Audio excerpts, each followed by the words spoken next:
লাউ গাছ লাগাইছিলাম বাড়ি তো আর লাউ তো আর প্রত্যেক দিন ভালো লাগে না আজকাল লাউয়ের ডুগার হাগ রান্না এবার কুইটা লই ছোটো ছোটো করে পরে হাগ রান্না আপনাকে দেখামু কেমনি রান্না লাগে কুটি লাউর ডুগা গিলা কুইটা সেগুলা আলা দুমু এই যে লাউর ডুগা গিলা কুটতাছি সুন্দর করে ছিলা পরে দুমু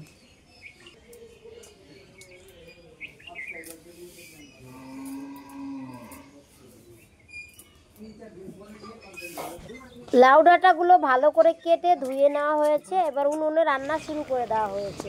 রান্নাটা আমার মাই করছে। উনুন জ্বালিয়ে একটা কড়াই বসিয়ে ধুয়ে নেওয়া লাউ ডাঁটা শাকগুলোতে অল্প একটু লবণ দিয়ে সামান্য একটু জল দিয়ে কিছু সময়ের জন্য সেদ্ধ করে নেওয়া হচ্ছে। খুব বেশি সময় নিয়ে সেদ্ধ করার দরকার নেই, 5 থেকে 7 মিনিটের জন্য সেদ্ধ করে নিলেই হবে। তারপরে এই যে শাকের জল ঝরানো ফুটো ফুটো গামলায় ঢেলে জলটা ভালো করে ঝরিয়ে নেওয়া হলো। এখন শাকগুলো ভেজে নেওয়া হবে, সেই জন্য কড়াই ভালো করে গরম করে অল্প একটু তেল, কালো জিরা আর কাঁচা লঙ্কা ফোড়নে দেওয়া হলো। তোমরা পেঁয়াজ রসুন পছন্দ করলে অবশ্যই দেবে। আমার বাবা পেঁয়াজ রসুন খায় না, ওই জন্য আমরা কালো জিরা ফোড়নেই করছি। কালো জিরা ফোড়নেও খেতে ভালো লাগে। 4-5 মিনিট নেড়ে চেড়ে আন্দাজ মতো হলুদ গুঁড়ো দিয়ে আবারও ভালো করে ভেজে নেওয়া হচ্ছে। লাউ ডাঁটার সঙ্গে অবশ্যই লাউ পাতাগুলোও দিয়ে দেবে। পাতাগুলোও তো ভিটামিনও থাকে, আবার খেতেও ভালো লাগে। যতক্ষণ না ভাজা ভাজা হয় ঠিক ততক্ষণ একটু খুব ভালোভাবে নেড়ে চেড়ে ভাজা ভাজা করে নিতে হবে। এবার আন্দাজ মতো লবণ দেওয়া হচ্ছে। আন্দাজ মতো লবণ দিয়ে নেড়ে চেড়ে নিতে হবে। আমরা যেহেতু নিরামিষে রান্নাটা করছি সেই জন্য আন্দাজ মতো আদা বাটা আর জিরা বাটা দেওয়া হলো। 1 টেবিল চামচ আদা বাটা, 1 টেবিল চামচ পরিমাণ জিরা বাটা। তোমরা চাইলে পেঁয়াজ রসুন বাটাও দিতে পারো। অল্প একটু জল দেওয়া হচ্ছে।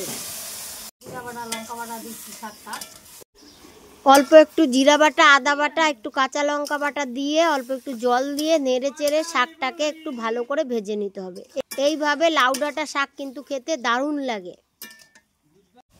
একটু ভালো করেই ভাজতে হবে, তাহলেই শাকটা খেতে ভালো লাগে। অবশ্যই রেসিপিটি ফলো করে বাড়িতে ট্রাই করবে, খেয়ে দেখবে, খেতে কিন্তু দারুণ হয় শাকটা।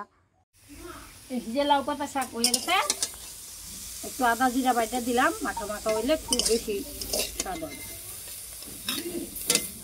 হয়ে গেল আর নামাইলাম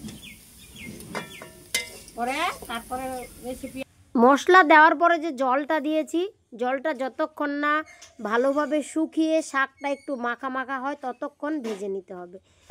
ভেজে নিলেই কিন্তু লাউ ডাঁটা শাক রান্না একদম কমপ্লিট। তো আমাদের লাউ ডাঁটা শাকের এই রান্নাটা একদম কমপ্লিট হয়ে গেছে, নামিয়ে নিয়েছি। এখন শুধু পরিবেশনের পালা। অবশ্যই রেসিপি ফলো করে বাড়িতে ট্রাই করো, তোমাদেরও কিন্তু খেতে দারুণ লাগবে। ভালো লাগলে চ্যানেলটাকে সাবস্ক্রাইব করে পাশে থেকে নতুন ভিডিও পেতে উৎসাহিত করো। দেখা হচ্ছে পরের রেসিপিতে, ততক্ষণের জন্য টাটা।